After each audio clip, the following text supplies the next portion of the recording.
This is All Inclusive, and we are talking it out today with Miisa Mink. She's founder and chief doer of networking organization called DrivenWoman, something that has already begun in the UK and now is catching on in Switzerland. Thank you for being with us. Thank you. My pleasure. All right, you've said that we keep having the wrong conversations about women's empowerment. What do you mean?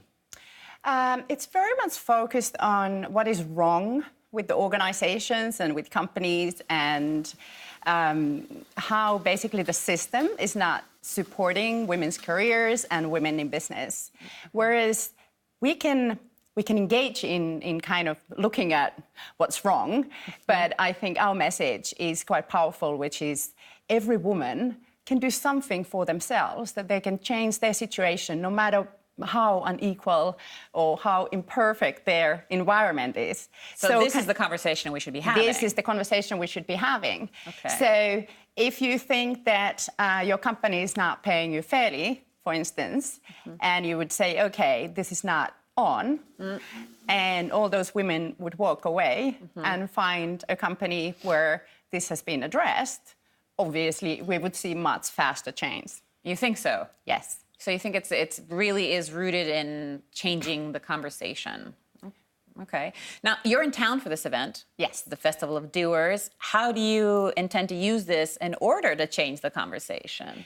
So Festival of Doers intends to obviously start this conversation here in Switzerland.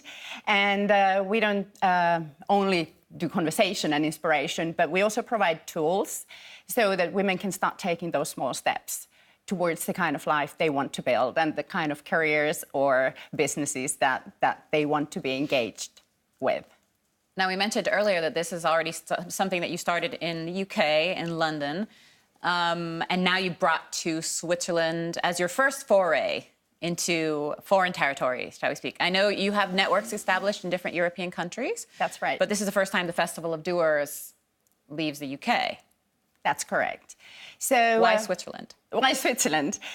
We launched our membership network here 18 months ago, and it has grown super quickly. So we're now in over 10 cities across Switzerland, and we just saw that there's definitely a need for a new kind of conversation and a new kind of forum for women. Do you hear a different kind of need from what you've heard other places?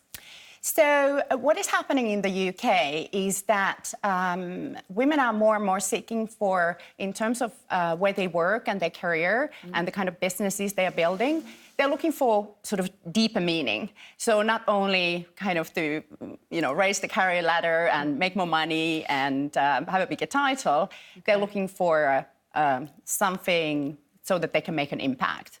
Okay. Call it, follow your soul's calling or something like that. Okay.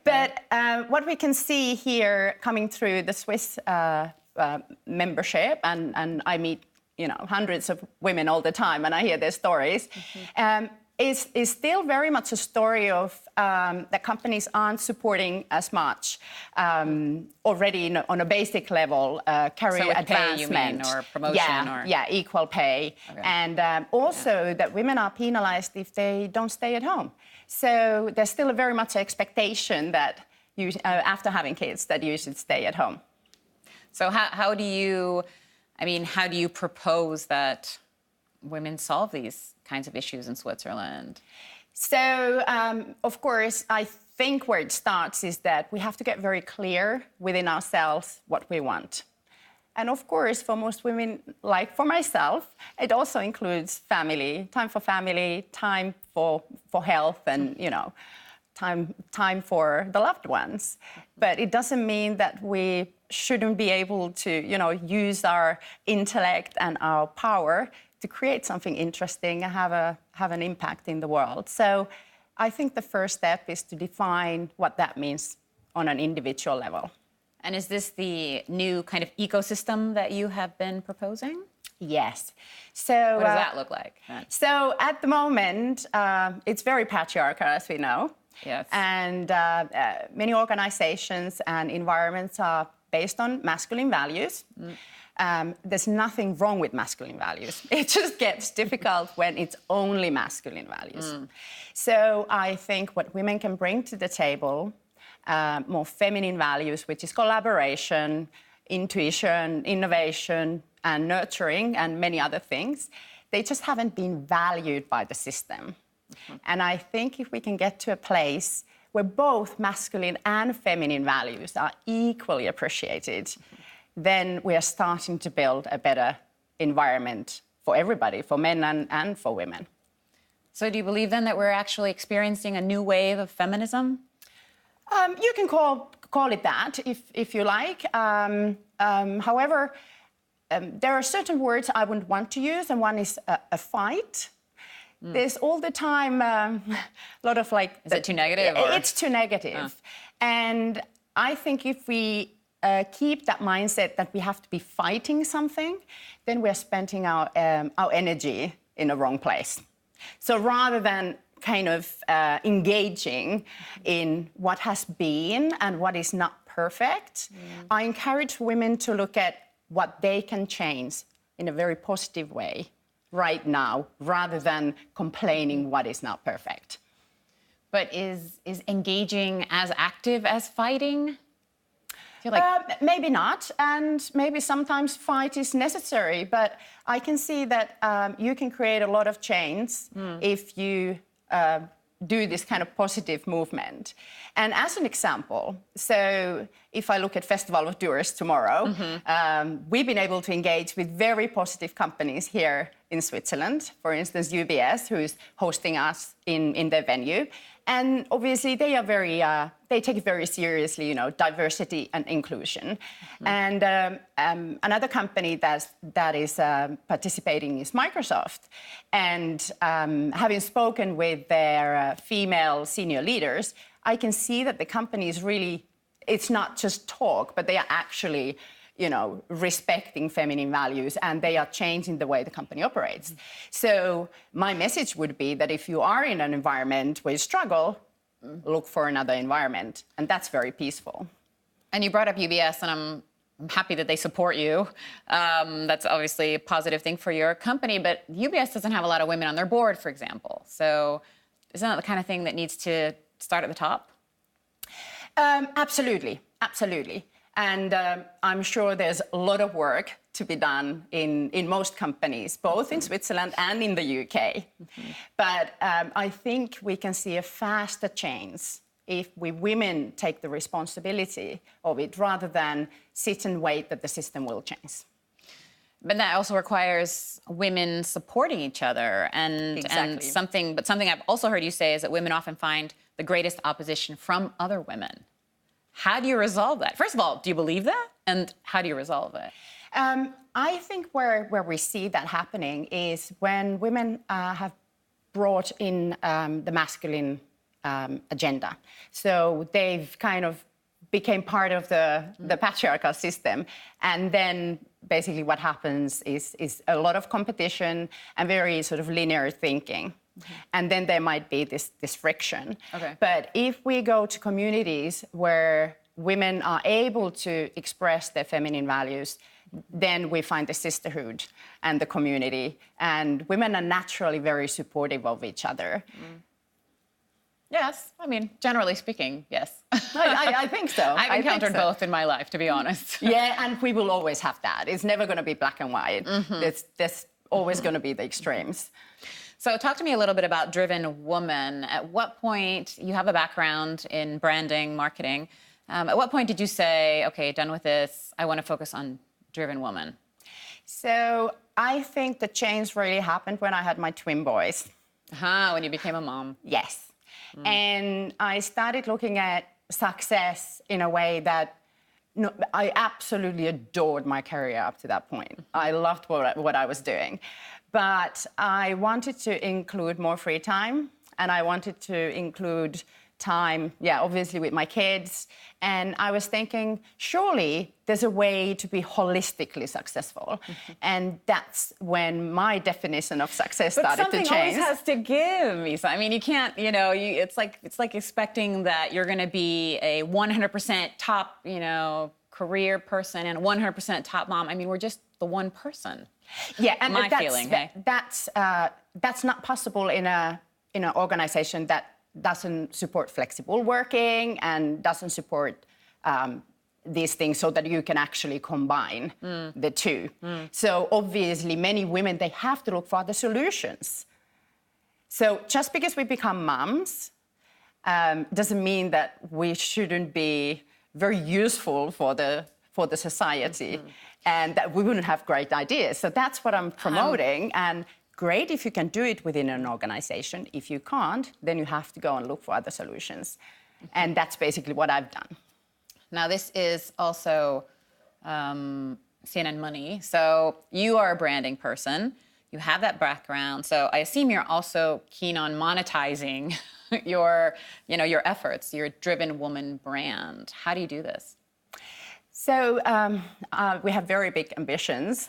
And of course, we would like to scale globally, and we are on our way.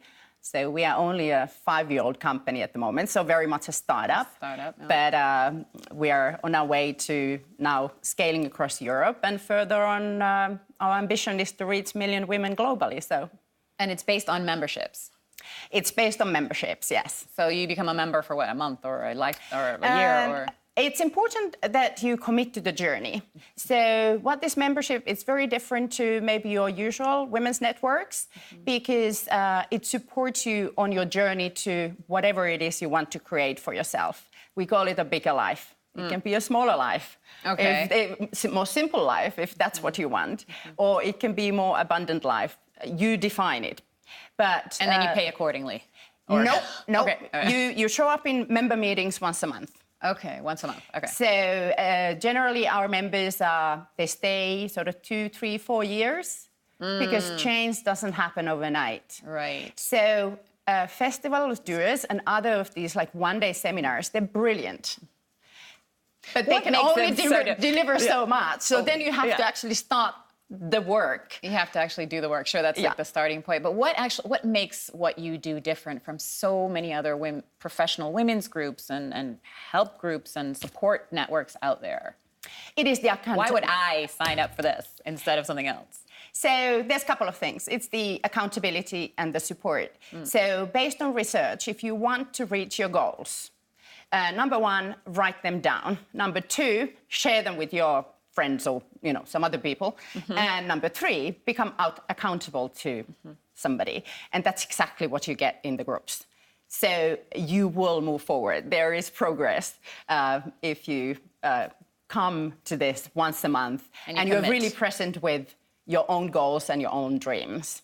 And the second point is we have women from different backgrounds, different professions, different ages, different religions. And it's really interesting what happens when you have 15 women with different backgrounds in the room, how you can expand your mindset.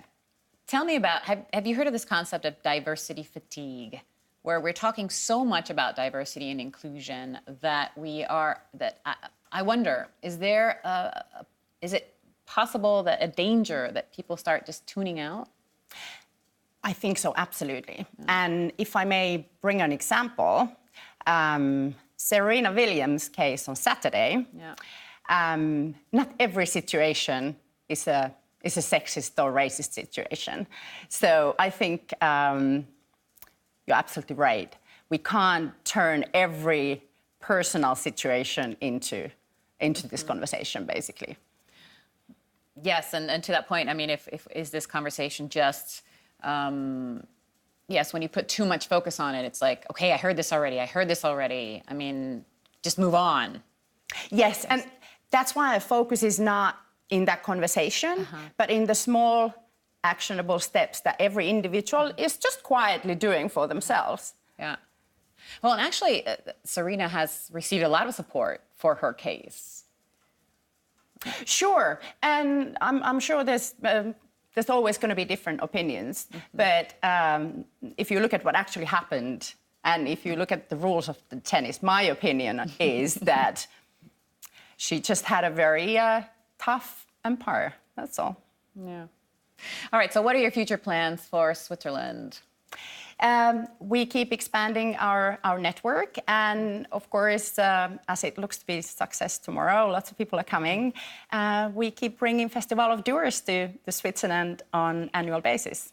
All right, and then I'd like to finish off now with a general tip. If you had to give someone, one of our viewers who's watching, would like to know what it takes to be a driven woman, what should they have in mind? So it's very much about commitment. So whatever your dream or goal is, start with small steps. And don't worry if you don't know exactly what the end result is going to be. The most important is to commit to your path and just figure it out, because there's always going to be obstacles. But be positive. Exactly, be positive. You can always pick yourself up. Okay. All right, well, thank you so much for joining us at the table today. Thank you. Miisa, it was a pleasure, and we'll look forward to the next time. Thank you very much.